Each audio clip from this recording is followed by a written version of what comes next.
drives you? What inspires you? Let's ignite your why.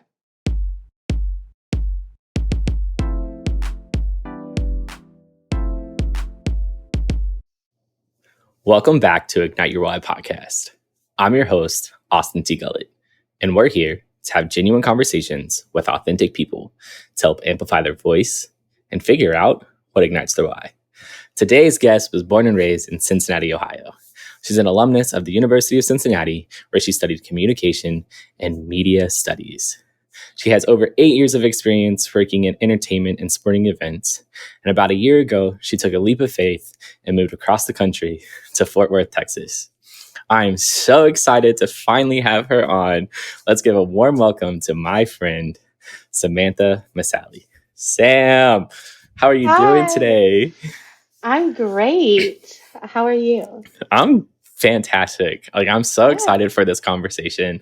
I miss your beautiful face here in Cincinnati, and I wore orange and blue just for you because that's how we met. So thank you. I love that. I mean, in a way, I wore my Cincinnati sweatshirt because to pay homage. Yep. Exactly. I'm so excited to finally have you on because I feel like we've been talking about this for over 2 years now. It's a long time. when we were both at FC Cincinnati, and we just kept mentioning it, and now's the time. So let's just hop right into this all thing. It took was me moving across the country for this to happen. Hey, I'm just glad we're here. Better late than never. So let's just hop straight into this. So Sam, absolutely. What is your story? Well, I was, like you said, born and raised in Cincinnati, Ohio. I grew up in Deer Park for the first to third grade, and then my family moved to Montgomery. Grew up in the Sycamore Town District. So I went to Sycamore schools from elementary school until I graduated high school.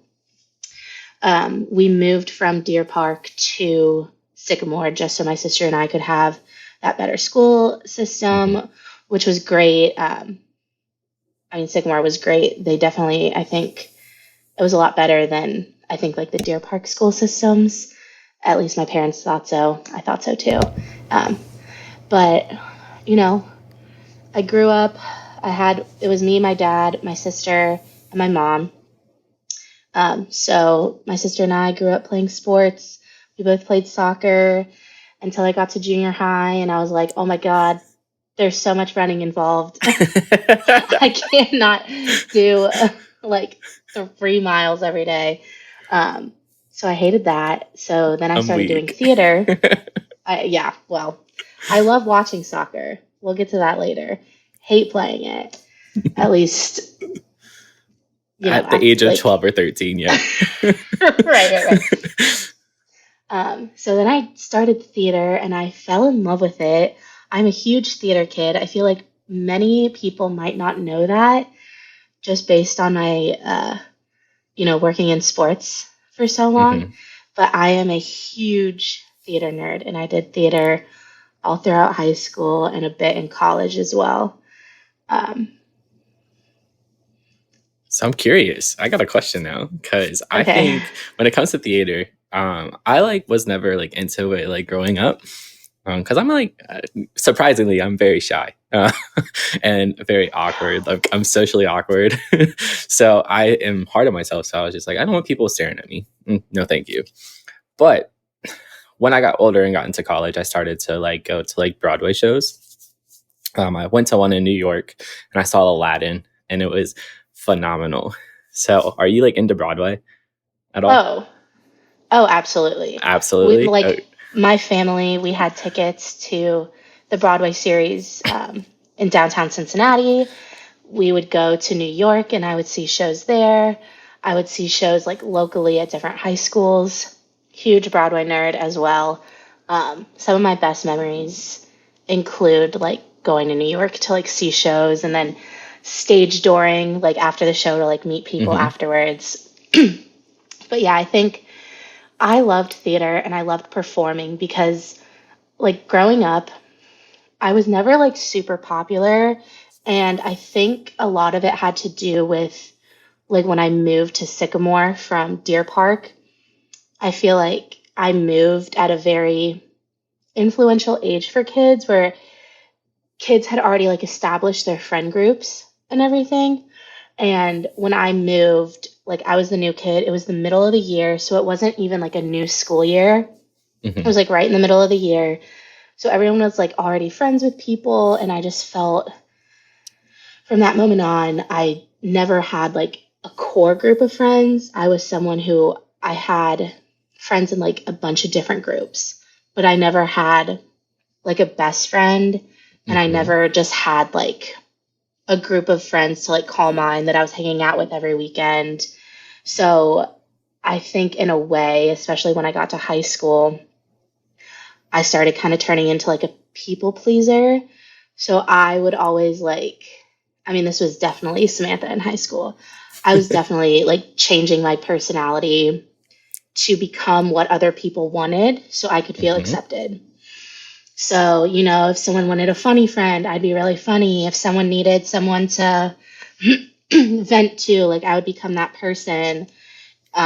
You know, if someone needed help with like homework or someone like do their homework, you know, I was definitely like shaping myself to become what others wanted just so I Hmm. would like feel accepted, which I think because of that, it was really hard for me to like find my identity. Like I definitely didn't find it in high school, definitely didn't really find it that much in college because I was so worried about being accepted and being like liked by friends and like wanting friends that I was, you know, being what everybody else wanted, but Hmm. I wasn't being what I wanted. You're So, preaching to the choir right now. I'm just like, holy shit! Like this is this is me. Like this is literally me, and it's surprising to a lot of people because I was an athlete. I played sports my entire life, and you would think like playing sports you make lifelong friends, but it was kind of I was in a different sport every season, so it wasn't like I was with the same people all the way throughout. And I'm right there with you. I never had that friend group or that like friend I hung out with like every weekend. Kind of yeah, had like friends here and there in high school, but I definitely get the people pleasing and trying to. I call it code switching. It yeah, is code that's switching it. Yeah. because you're adapting to certain situations and you're not just being authentically you. And it's crazy because I've had this conversation with someone else on this podcast a few weeks ago, and it's crazy how we don't realize the shit we do as kids until we're adults. And I I'm know. right there with And you. it's so weird because I, and you know, after just like therapy and discovering more like as an adult and looking back at my behaviors from school, they were all kind of like defense mechanisms in a Hmm. way. Because like growing up, you know, I have like a history of like abandonment issues and just um like growing up with like a narcissist, so like never being good enough, never feeling worthy enough for like love or deep relationships or stuff like that. So I took that all very personally, like it's something about me. So like, oh, my authentic self is not good enough, so I'm just going to be what I real like what I think people want me to be. Hmm. You know, and like in a way that's like a huge defense mechanism, you know? Yeah. So I'm like, okay, let's not be myself because I've been told that myself is not good enough. So let's be something else. And who is someone else all the time? Actors, you know? It's So, coming full circle. It's coming full circle. right, right, right. And like you said, oh my gosh, I just completely forgot what you were going to say, but what I was about to say, but it was something based on what you just said. It is all Oh, what good. did you say? I'm like struggling to think of what I Oh, said too. oh, I Okay, remember what you said. okay. How sometimes like people are so surprised Hmm. because they're like, Samantha, you're so outgoing. You're so friendly. Like you have so many friends. And I'm like, well, yeah, because like I have to be like I feel like, you know, like I have to be outgoing because I want people to see that I'm so bright and bubbly. And it's like, oh, like, why wouldn't I want to be friends with her? Why wouldn't I want to talk to her? So, like, sometimes I think people get misled when they see my personality and they're just like, oh, wow, she must be like so happy, like so out, like, you know what I like, you Yeah, know what it's I a mean? Which, mask. not saying, right, and Yeah, not saying that I'm not, because I, I am, but it's instantly one of those things where if I am having a bad day or I am sad and I'm not the stereotypical Samantha that everyone thinks I am, everyone it's like, well, what's notices. wrong? Yeah. And I'm like, Yep. so, And you're just and like, I don't want to talk about it. So then you are like, okay, I'm going to push this under the rug and just put on a fucking smile and go on right, about my day. right. Which, in a way, I'm happy that people notice and like reach out. But at the same time, it's like, sometimes it feels hmm like I'm not allowed to be that way. I So, understand it. I feel you. I want to ask you one question though, because the whole time yeah. you're talking, there's one thing that's coming to my mind. And have you ever heard of emotional childhood neglect? Yes. And I think that plays in a role where it doesn't mean your parents were bad parents. It doesn't mean things of that nature. Like, I don't want people to think of that. But when you think of emotional childhood neglect, it's more so that my emotions or your emotions as a child were not met. And it's kind of, that's where you get that feeling of like, okay, I'm not good enough, because you probably Yeah. were in instances where you were trying to express how you're feeling and they were kind of just either pushed under the rug or over exaggerated. And that's Yeah. kind of, I get it. No. And well, one of the biggest pivotal moments for me, not many people know this about me, but I have an older half sister who, when I was younger, we were very close. We would always go do things together. And she was, when my mom's working full time and I have this older sister, like, who's always there for me, we did everything Mhm. together. I was very strongly attached to her. And then because she was like about 15 years older than me, like, she was getting older, also had her life. But then one day she just like wasn't there anymore. And to Oh shit. me, yeah, which she like, I'm pretty sure she like got married or something. Regardless, all of a sudden, like, to me, this young girl, like, she just wasn't there. hmm And so from that moment on, it was like, well, what did I do to make her like, was I not good enough? Did I not do A, B, or C? And I discovered that was kind of the moment that really kickstarted the whole like abandonment issue, and with like me not being good enough to keep people around. And so, like, from that moment, I was like, wow, if I don't upkeep people and like give them a reason to stick around, then they're eventually going to leave me because I'm not good enough hmm just being myself to like keep people in my life. That's Which, insane. It's I know so that's it's so so deep and I'm so no, sorry, but no, don't apologize. Never apologize for speaking how you feel. I never apologize for that, because one, it takes a lot of strength and a lot of vulnerability, and I appreciate you feeling comfortable enough to share that. And I said it's crazy because not like the story is crazy. I say it's crazy because when we get to adulthood, we don't truly understand how much the things that go on in our childhood truly affect and shape us into who we are. And it's yeah, just wild to me that it takes that something long from for that us. long Yeah. ago. Yeah. And when I like was talking to a therapist about that and I like told them that story, they were like, "Well, that's it. That's why you feel this, this, and this." And I'm like, "Wow."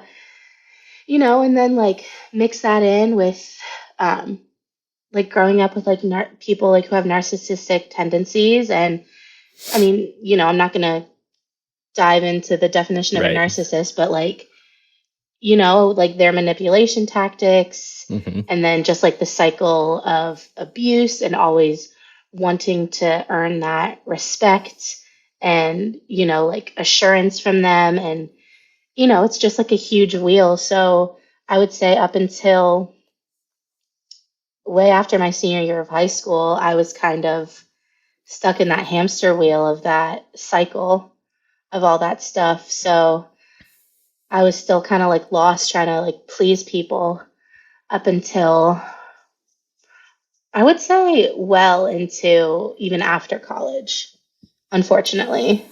Yeah. It's But exhausting. It's it is kind of like exhausting. a full-time job, and it's so tiring because I feel you, because I'm the same way. I am a people pleaser, and I walk into a room and I can see two people talking in the corner and I'll think they're talking bad about me. And it's just how I was raised, not like raised by my parents, but how I grew up. And it's Yeah. just like being an athlete. I vividly remember like one coach, Coach Fred, he would constantly yell at me, right? Regardless of if I was doing well, regardless if I was like doing bad, like he would always have something to like nitpick at. And eventually got to a point where my dad asked him, he's like, why are you always yelling at my son and no one else? And he's like, because when you yell at your son, he works harder and he has potential. And it's just, I've always had that mindset where it's just, I have to be the best and I can't make any mistake, because if I am, I'm going to get yelled at. And it's stuck Yeah. with me to this day. Like to this day, I'm the same. It's the same way. And when you're talking, I'm just thinking about like what my therapist always tells to me. She's like, she calls them wounds, right? Because they're wounds, like they're wounds that we need to heal. But I think the hardest part of healing is retraining my brain to think a different way, because I've lived this way for so long and my brain is just trained to think this way. To tell it to do something different is the hardest thing in the world. Unlearning learned behaviors is so difficult, but it is possible. Mm-hmm. It is 100% possible. It just takes time, and I'm trying to be patient. It does. You just have to be patient with yourself. Give yourself grace. It is the hardest thing in the world. I'm telling you. No, but I kind of want to move on to this next segment here. It's the kind of the chunk of the entire podcast. But what is it that truly inspires you? But more importantly, what is it that ignites your why? I think based on like everything that we kind of talked about, my passion, and I've been thinking about this since we kind of like talked and you gave me an overview of these questions. But mine, I think, just boils down to the word like happiness. Mm-hmm. Because one of the things that I found out that I love just doing in life is bringing happiness to other people. Now, not in a people pleasing way, but just in like a genuine like human to human emotional way, which, kind of segues into why I got into live events and sports. One of the reasons I love that so much is because I love being a part of something bigger than myself. Like we work super hard to bring like soccer matches to life or concerts to life and putting on these huge events and to us, it was just another day. Like, oh, it's just another soccer game, just one of the 17 home matches that we have. Or, oh, yeah, like it's just another concert, whatever. But to the people attending those matches, or games or like whatever the event is, that's like a birthday present. Like they bought those soccer tickets or concert tickets, like months in advance or like a year in advance. Or this is someone's birthday, this is someone's anniversary, like someone's getting proposed to. Like these are the events that people go to that they're going to remember for like the rest of their lives.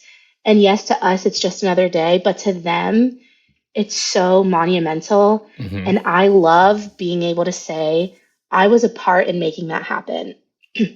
And taking a step back during the event and just looking at it and being like we did that. Like I helped bring that to life. And that joy is, that is just like literally what keeps me going like day after day, and just making people happy and getting to make that experience for them like one of the best that they've ever had. And if there's a way that I can improve that for people, like that's what I want to do. I love it. I really do. And I totally understand where you're coming from. I tell people all the time, working in sports is a beast, because there's so many things that go on behind the scenes that no one would probably think of. And that's the thing, is like we're all working towards this big experience. And for at FC Cincinnati, it was game days. And it's just, how do we make this the best experience possible? And I never truly understood it until I experienced it. Oh, yeah. You know what I mean? Like, I've gone to sporting Yeah. events and everything of that nature, and I remember them as a kid. But when you work in sports, it gives you a different perspective. And I never truly noticed it at an FC Cincinnati game until I was no longer an employee there. And I got to sit in the stands and just be like, oh my gosh, this is so wow. nice. Yeah. Well, yeah, I mean, you don't realize, like, coming from ticketing, I just thought, oh, yeah, the ticket, like, I bought a ticket, it shows up on my phone. Cool.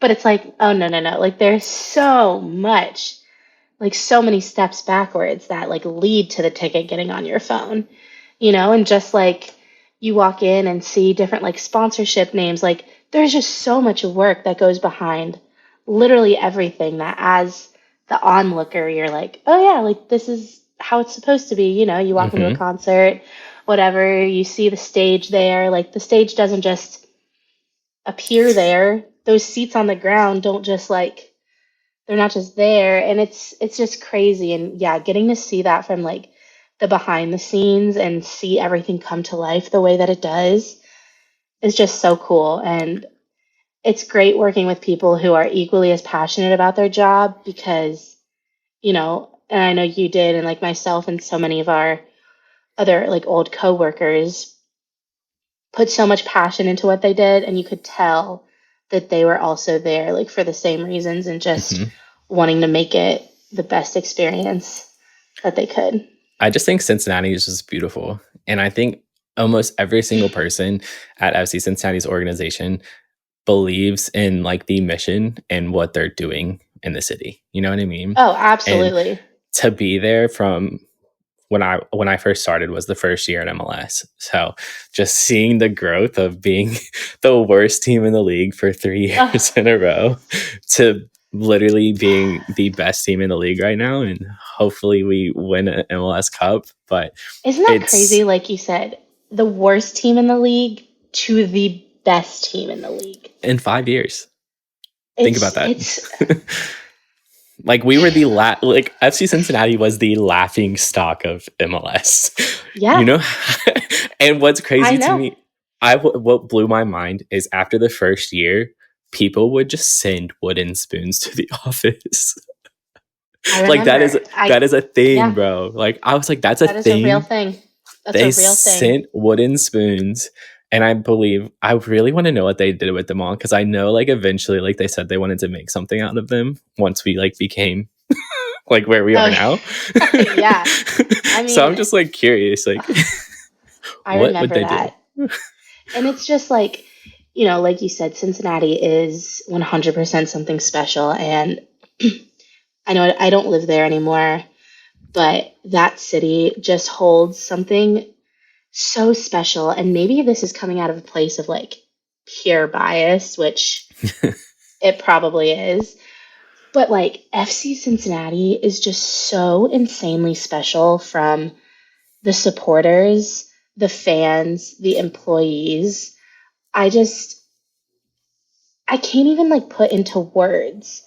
I just, like I've seen other MLS matches. I've seen other supporters. I've been to other MLS stadiums and everything, but there's just something oddly magical about FC Cincinnati and just like the passion that we bring, I think, to game time. And just, it's not even about the numbers.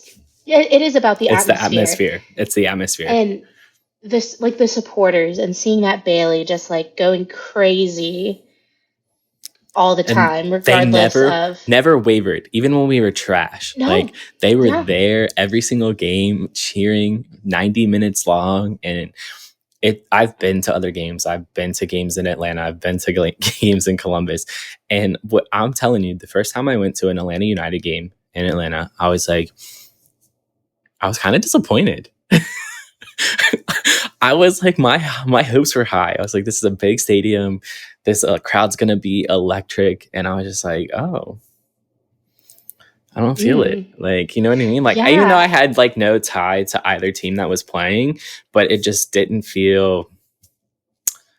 It didn't feel like home, if that makes sense. No, no, it does make sense because you don't have to have a tie or like a tie to a specific team to feel the energy and passion. Mm-hmm.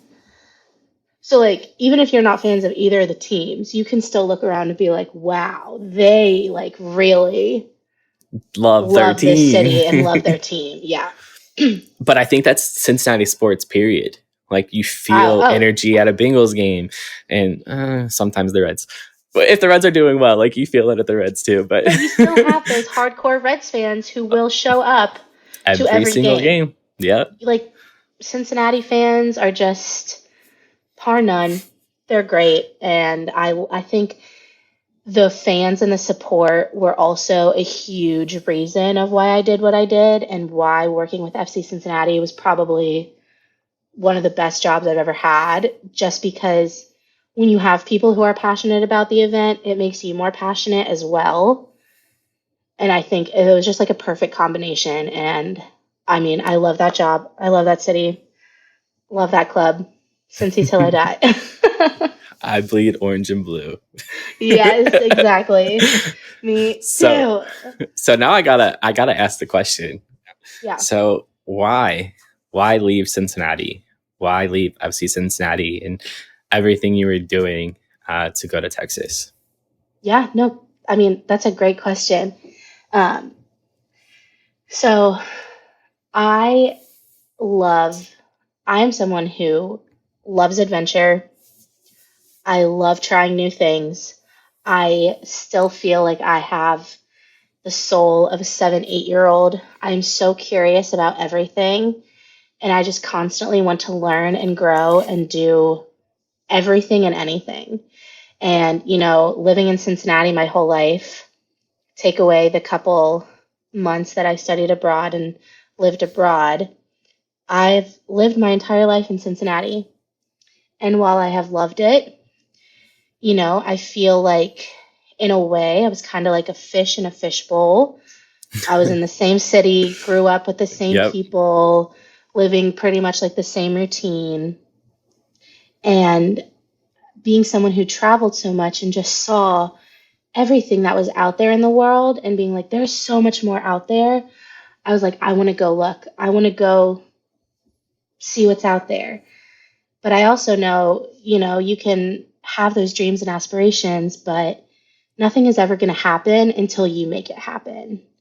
You know, so like one day I'm not going to wake up, and you're not going to wake up one day and then have like an invitation from like another city or something saying, hey, we want you to come here and try living here with us, or, you know, here's a job here.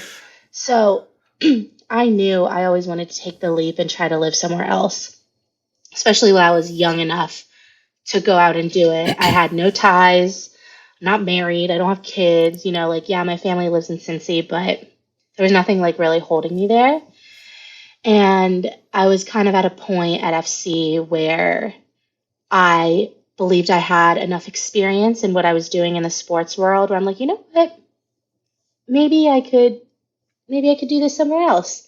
So on a whim, I just started applying to jobs, and I heard back from the Dallas Cowboys, and they're like, we want to interview you. And I was like, the Dallas Cowboys, like in Texas, like NFL, which, you know, like if you work in sports, I feel like for a lot of people, the NFL is kind of like the top of the ladder of like where you, not for everyone, but I feel like it's one of those things where you want to say, right. You know, like, oh, I work in the NFL and America's team at that.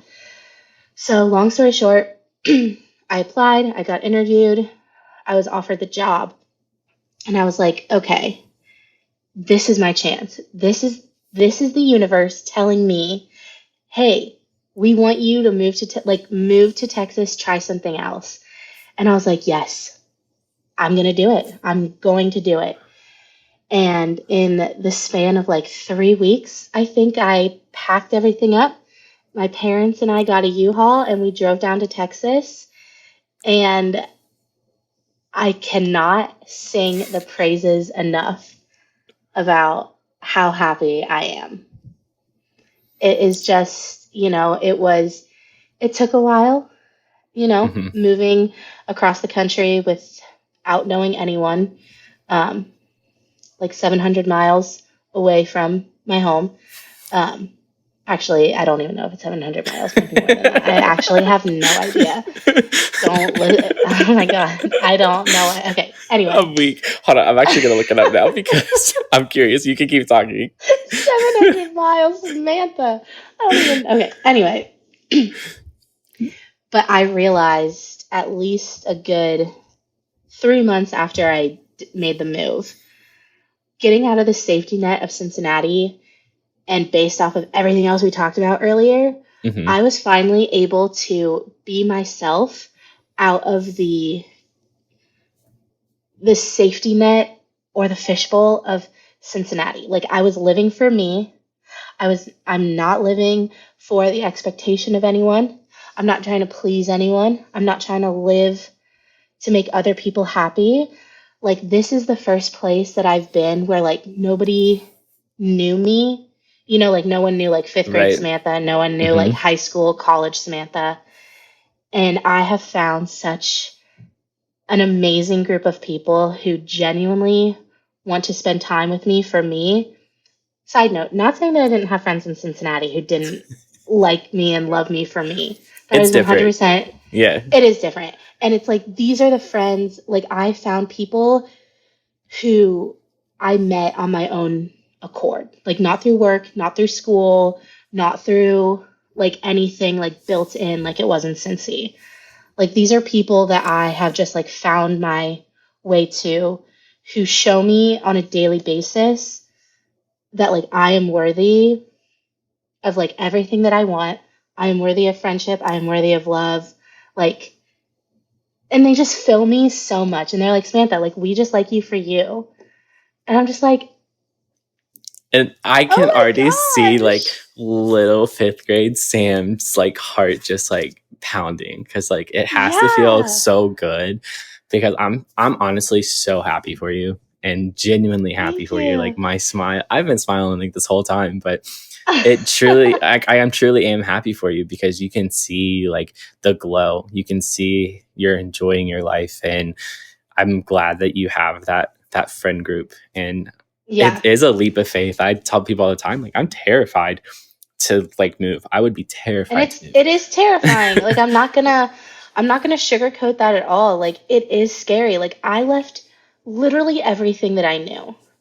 Literally everything. Like my family, my friends. I did Hmm. not know a single person living in Texas. I'd never been to Texas. Like I'd never been like in the Dallas Fort Worth area before. I had no idea where I wanted to live. Like I had to rely on people that I worked with and like Google, and I found like a housing recruiter to kind of like help me. But I can without a doubt say moving was the best decision I've ever made in my life. And not just the people here, which they're a big part of like why I'm so happy because I mean, I thrive off of relationships and friendships. So that is something that is very important to me. Yeah. But just being able to be in a new place and discover a new way of life, a new part of the country, living for what I want to do and making like my own decisions without the like preconceived notions or expectations of someone else is the most like liberating feeling. And it is just like, I love it. And I don't want to say I wish I did it sooner because I'm a firm believer in things happening for a Yep. reason, Right. like when they're meant to happen. Because like if I would have moved here like 3 years ago, one, I wouldn't have worked at FC Cincinnati, which huge part of my life, but I wouldn't be like where I was with the people that I'm with today. And they have been a huge help in helping me unlearn old behaviors, change my mindset, and really fall into being the most genuine Samantha that I can be, because I'm learning being Samantha is like good enough. Because you are good enough. That's the biggest thing. And I think it's just amazing how you can truly, authentically be you. And it has to be rejuvenating to kind of know that you have a fresh start, a new beginning where you can just be you. And that's the Yeah, thing. You're you. And I get it when you're stuck in a place. And I've lived in Northern Kentucky my entire life. And I can't go anywhere without running into someone I know. And it's kind of that right. same That's the other thing thing. where Yeah. you're always on edge and you're always trying to kind of code switch, even as an adult, when in reality, like it shouldn't matter. But I definitely get it. And I'm not going to lie to you. Like I've looked into it. I've applied to jobs outside of the state. Recently just applied to a job in Utah, and I was just like, I don't know what I would do if I like got an interview. Don't know what I You would could do do it. I'm if telling you, you if can I do it. got it. But it's like it's scary because all I know is here. So like I get it. Yeah. I feel like you get it. You understand. Like all I know is this. All I know is Covington.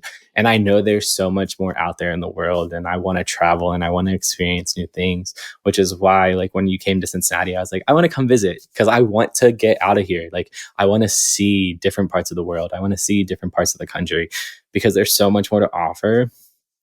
But my heart is just like, I love it here. And you know, I mean, I'm the same way. I love it. I love Cincinnati. Going back will always like rejuvenate me and like refill me. But I can say like, like one of my friends actually, we were having a conversation about this, and he told me, he was like, I feel like now, after knowing you for a couple months, when you look at Cincinnati, you're not looking back at it as like an individual place anymore. Like you're not seeing like where you grew up, FC Cincinnati, like the little places like you would hang out, or like the Mhm. neighborhood you used to live in. You're looking at it now as like just Cincinnati as like a big picture. And I don't know if that's going to make sense, but to me, it makes complete sense because, yes, I'm looking at Cincinnati as one big city rather than the little pieces of my life that it used to be. Which in the beginning, I was looking at it as the little pieces, like my family, my job, my friends, Skyline, Graders, Oakley, Hyde Park. Like, I was looking at it all very individualized and seeing my life as it was, where now I just look back at it as a city that holds so much of what I love. And I've finally been able to appreciate Cincinnati for what it is and not necessarily miss it for what it was, if that makes sense. It Yeah, it makes sense, does. It makes sense. but yeah. And It's I finally confusing a little bit, but it accepted. makes sense.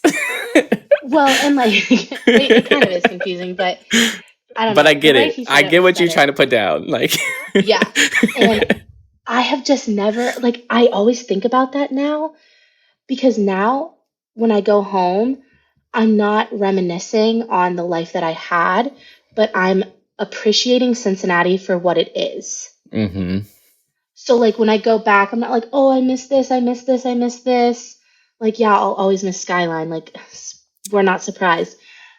But I'm appreciating Cincinnati for what it gave me, what it made me, and how it helped shape like who I am now. So I can appreciate that city for everything that it holds, but I've accepted that that is a part of my past, and I'm working on growing my future in Texas. and you're So just not to say living that I'll in the never moment. You're living in the moment. That's the living in the biggest moment thing. for me. Yes, and I think I'm not that's the saying, most important thing is we get yeah, so caught up on things that used to be or what can be that we oftentimes forget to live right here and what's happening now. And I think just from hearing you talk is just being away from home has made you truly appreciate the little things that helped shape you into who you are today. Like it's the reason why I had you on this podcast because I was like, you have a yeah. story and like you've grown so much in this past, Oh my gosh. what, 10 months? I don't even It's think it's been a year yet, right? No, it hasn't. And it's crazy because looking back at like the Samantha a year ago, 10 months ago, the one today is just so much more genuinely happy. Like, I have always been happy, but the fact now that it's like a genuine, like to the core happy, Yeah. and not to keep like bringing them up, but the people that I've met here they've just like helped teach me so much about myself. And not saying, I don't know, I just like didn't get that back home. I understand. I think like, No, I mean, I had great it people in takes that. Cincinnati, It but takes that sometimes because we get so complacent and so easy in doing everyday life that when you get to experience new things and you meet new people, they are teaching you new life lessons. They're teaching you new habits and you're understanding who they are as people. And I feel like the people you surround yourself with do rub off on you. So it yeah, does show that you have good character, good taste in people. So shout out to your Texas friends. Maybe I can meet them one day. absolutely. I would love that. Um, but yeah, and like, like as adults, like, life is busy. We get busy. So to find people who choose to hang out with you in midst of their crazy lives, that just shows like, at least it shows me like, hey, people like spending time with me, like because they want to, not because they have to, not because we work 9-hour shifts together and spend 6 days a week together and have a soccer game every week. Like, they're doing this because I, as Samantha, have something to offer, which in a non-people pleasing way, you know, It's warm and fuzzy. yeah. And I love it. I love yeah, this. I love this, Samantha, because knowing you at FC Cincinnati and seeing the woman you've become now and who you're continuing to grow into is inspiring. And I just love it for you because I was going to say this earlier, but for me, just from an outsider looking in, it looks like a weight has been lifted off of your shoulders. It's kind of oh, like you would always seem like kind of like on edge and like tensed up. And now it's just like, I'm free. I am me. I'm authentically, like genuinely happy in me. And I just love that for you. So keep thank being you. great, keep being you, and continue to Thank flourish and continue you. to grow. Like, I I'm so know. happy for you. Who knows what the next 10 months will bring, you know? Hey, we just live in the moment, take it day by day. Absolutely. I kind of want to move on to this next segment here because it's my favorite segment of them all. I've been waiting for this one.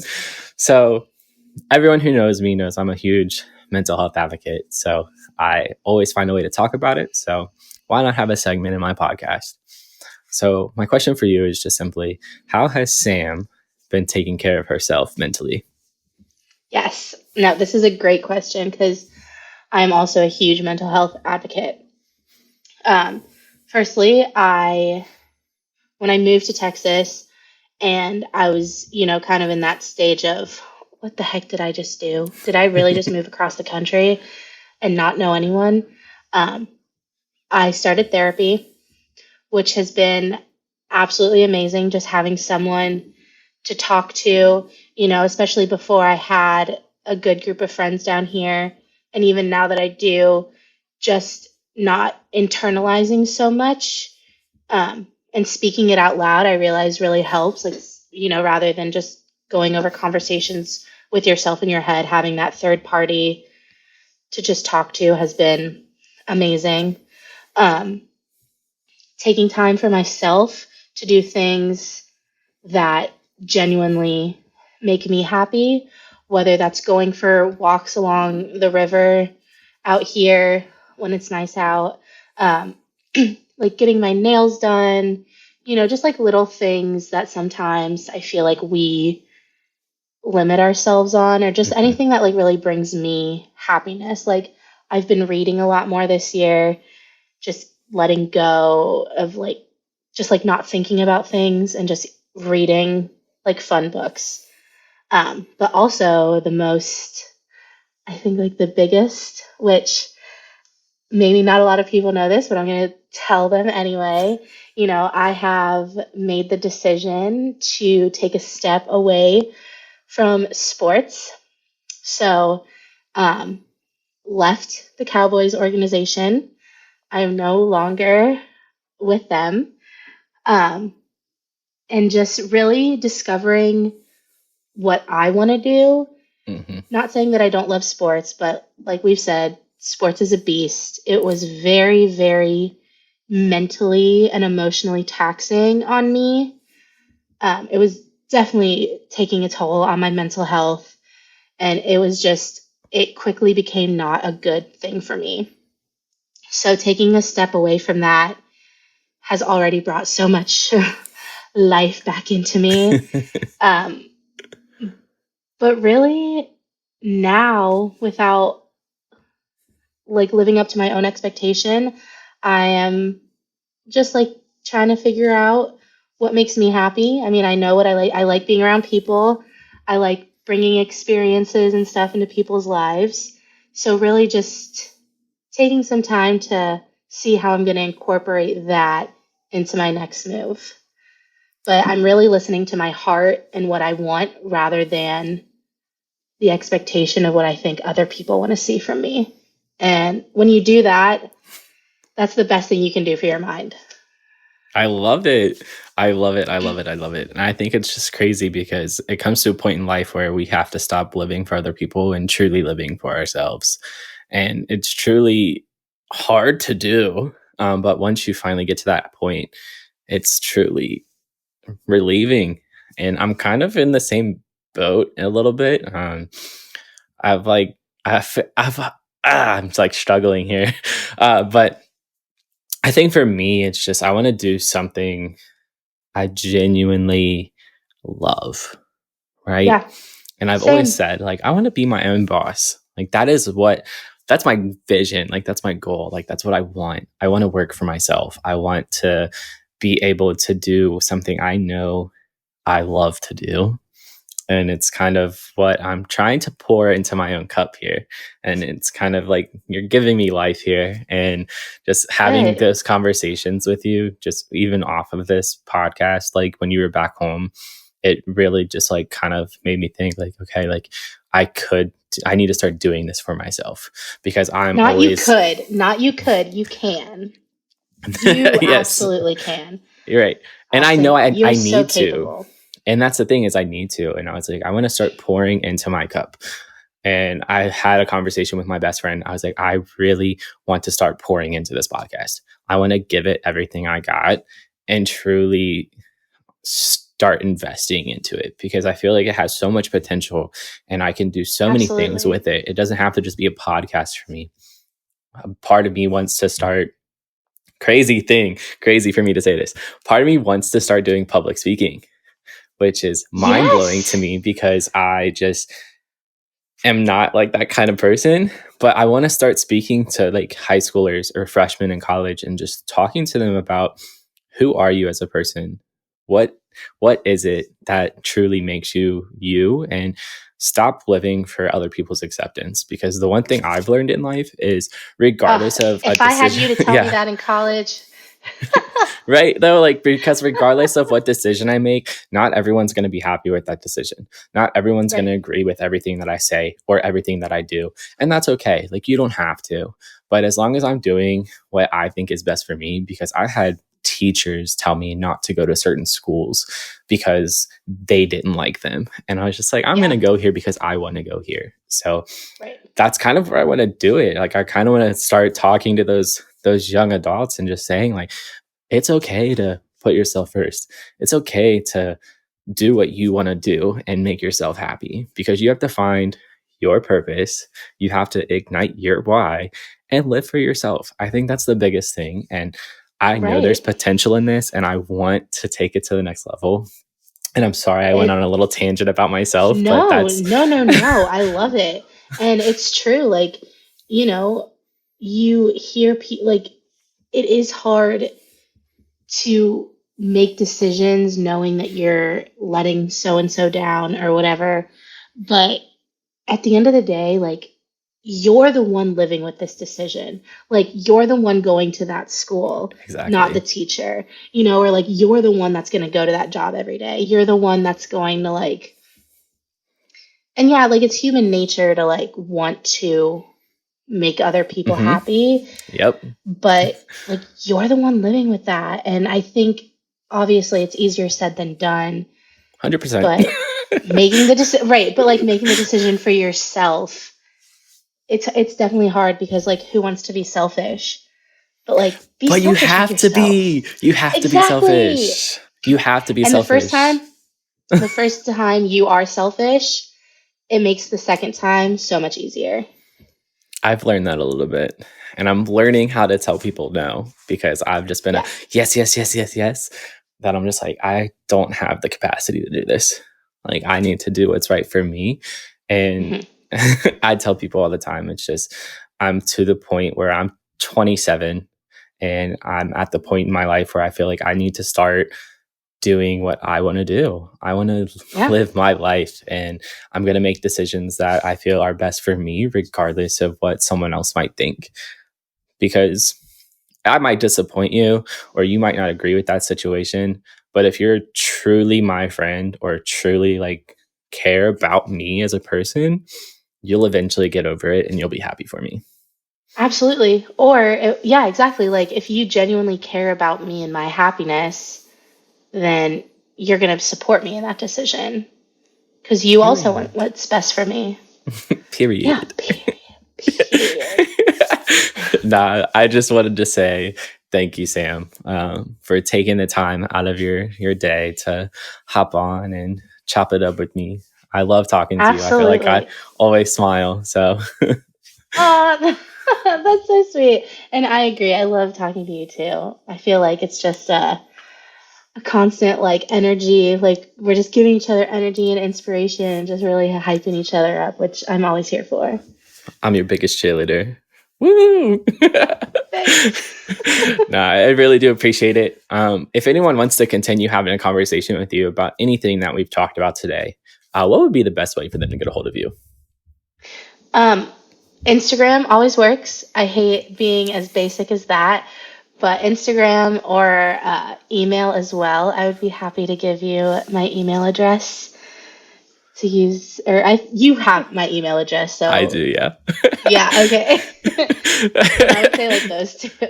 Those two, Instagram Yeah, and your email. So yeah. I just wanted to say thank you all for listening in. I will put all of Sam's information in the description below. If you all happen to reach out to her, please just make sure you note on how you found her. I'm sure she'll appreciate it. Again, thank you all for tuning in. Make sure you give us a follow on all social media platforms. You can find us on TikTok, Instagram, Facebook, all at Ignyte Your Why. That's INGYTE, now with an I. So make sure you give us a follow.